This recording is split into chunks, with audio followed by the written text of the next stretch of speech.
This program is brought to you by Emory University. I felt like your discussion on Benjamin Button just now went kind of back to the question of what is the essence, and you talked about books not really, with your example in Hamlet and Shakespeare, that there weren't really justifications behind some of the characters' actions, and that the film's adaptation gave justification to those actions. So would you say, I don't know, I guess, can you respond to that? Well, what I'd say is that a script, even if it is by Shakespeare, is not the finished work of art, because what has to be added to that is performance and production, and that's where, even if the motivation is unclear in the text, those other elements have to provide it, in order for the audience to have a satisfactory experience. Now, one of my dear friends was the British playwright Harold Pinter, who recently died. And there's a story about Harold. Harold Pinter's play No Man's Land was originally performed in London a long time ago by Ralph Richardson and John Gielgud in the main roles. And then 25 years later, it was restaged, and Harold actually took himself the Ralph Richardson role, and the John Gielgud role was taken by another wonderful English actor called Paul Eddington, who you may know if you ever saw the British television series Yes, Minister, played the minister. Anyway, as it happens, I knew the guy who directed that play, and he told me the story that there was a moment where Paul Eddington in rehearsal stopped and said to Harold, he said, "Harold, I don't quite understand the motivation of the character here. I don't quite understand what I'm doing in this scene. And can you just help me out, tell me how it goes, And so Harold looked at the play passage and said to him, "The author's intentions are not clear from the text."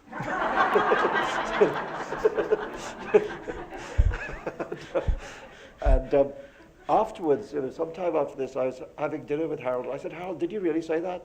Because, wouldn't it have been just easier to tell him?" And he said, "I wrote that play 27 years ago. How the fuck would I know?"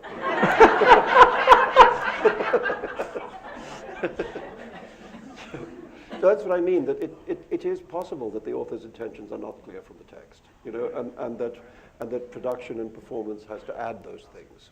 Would you say that one form, as far as like the individual mediums, have more merit than the other? No. By film justifying? No, I think there are movies that I prefer to the books they're based on. Can you give us some examples? Well, the example that probably you will all have seen is The Lord of the Rings. That's which I do think is better in film form than in book form. In world cinema, there are many. My candidate for the best film ever made is a film by the Indian filmmaker Satyajit Ray, the first film of the Apu trilogy, which is called Pathak Panchali. It's a film which translates as The Song of the Little Road, made in the mid-50s and won a special prize at the Cannes Film Festival, but never mind that. It's based on a classic 19th century Bengali novel called the same thing, which is a classic novel. It's considered to be one of the masterpieces of Bengali literature. So it's not like it's a bad book, it's a wonderful book.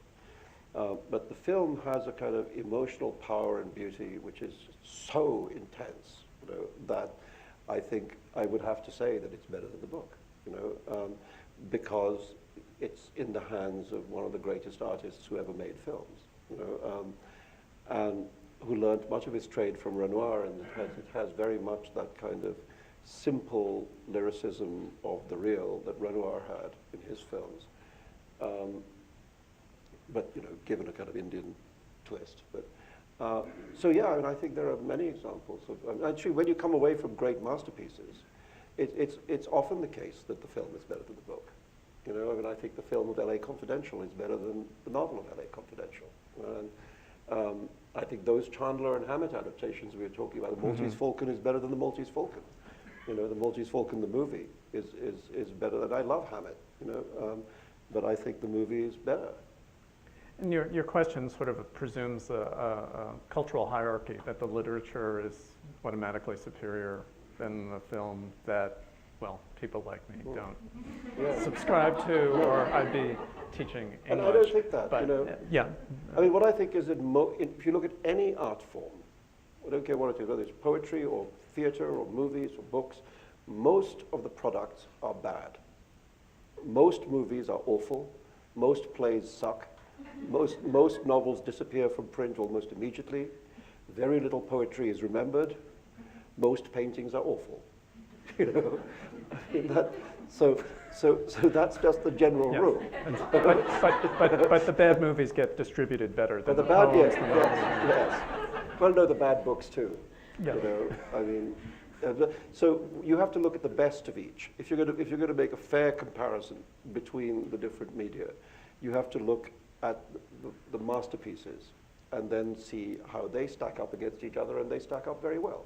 You know, and actually you can also look, if you look at the middle level, if you look at the kind of out-and-out commercial cinema as opposed to the out-and-out commercial novel, again the movies stack up pretty well against that. You know, so.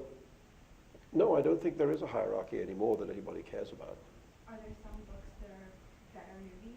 I mean, is there a certain type of book that makes a better movie? No, don't know. I wouldn't know what it is if that's so. I mean, I think it's difficult when it's long and complicated.